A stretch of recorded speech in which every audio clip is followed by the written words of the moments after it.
It's our last podcast in our Portland studio. This is the waning days of us being residents of Portland, and it is bittersweet, to be sure. We are very, very sorry to be going. Where should we start? Well, I wanted to start. So we're gonna focus on Portland today. I have a lot of photos that will cue us to talk about various things that I know you and I both want to cover. But I wanted to start with a story which I hope will not strike people as odd. When I went to, I spent an hour on Tucker Carlson's program, and I got a chance to speak with him. This is a year ago, over a year ago. Yeah. And he asked me, as we were sitting down preparing, he said, "Where are you living?" And I said, "Portland." And I expected the usual reaction that one gets from conservatives. I expected a snide comment or something like, "Geez, that must be rough," something like that. And that's not what happened. I said that Heather and I live in Portland, and he got wistful. He said, "Oh, I love Portland." And I thought, this is really the problem, is that Portland has become a caricature. Yeah. And it shouldn't be. Portland is a tragedy because it is a marvelous city failing to live up to its amazing potential. And I was heartened to hear that he had a relationship with it. He's kind of an outdoorsy guy, a do-it-yourself sort of person. And the fact that, he'd been here and, this is a great American city. And he registered it as such, gave me a certain kind of hope. That said, you and I feel I still love Portland. It's not even that I loved it when we moved here or loved the idea of moving here. I still love it. Yep. But it does not feel tenable. It feels less tenable with every passing month. Yeah, it does. And, we aren't the sort of people who see signs coming from the universe. But I have to say the fire apocalypse that's happening in Oregon right now and is causing the skies to be, deep orange gray when the weather app assures us that it's sunny out and the sun is a glowing orb of angry red orange.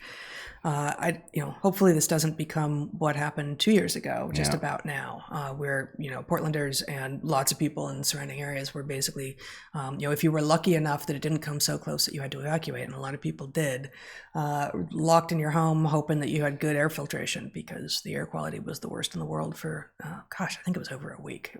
It was bad. And, the air is thick now. You can sort of taste it. It's smoky out there, and it feels like,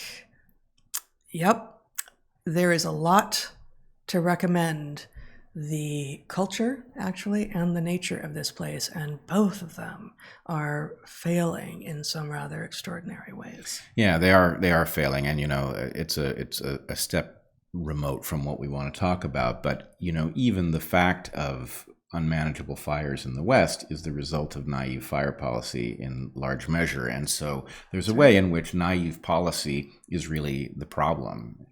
As we've talked about before, Portland actually, not only could it function brilliantly, and I should tell you the slogan of the city is the city that works. And it's increasingly ironic because it really doesn't work. But the point is, not only could Portland work, but Portland is in a position to benefit from the failure of all of the other West Coast cities. Yeah. Right? All it has to do is not make those mistakes. And if it did that, it would collect so much revenue that it could actually work really well and, in fact, benefit all of the people that we pretend in Portland are the center of this policy fiasco, the reason that we are doing these things. There will be a lot of people listening. We know we have a lot of audience in Portland because we're approached by you, and we appreciate that. And we are sorry about not to be sharing our city with you anymore.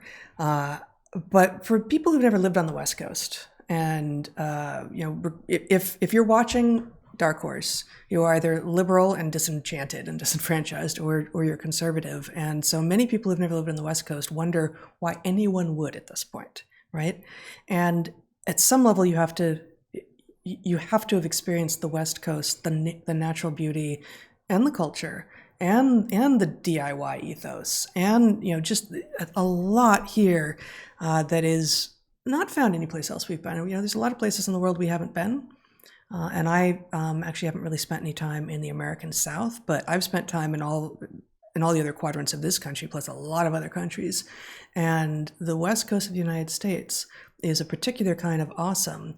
And as we are going to come back to, we'd like to keep it awesome. We'd like to keep it weird, as you said on, I don't know, a recent podcast. Let's keep Austin weird, keep Portland weird was adopted from the Keep Austin Weird. And that suggests a kind of alternative, artsy, let's look at things differently approach.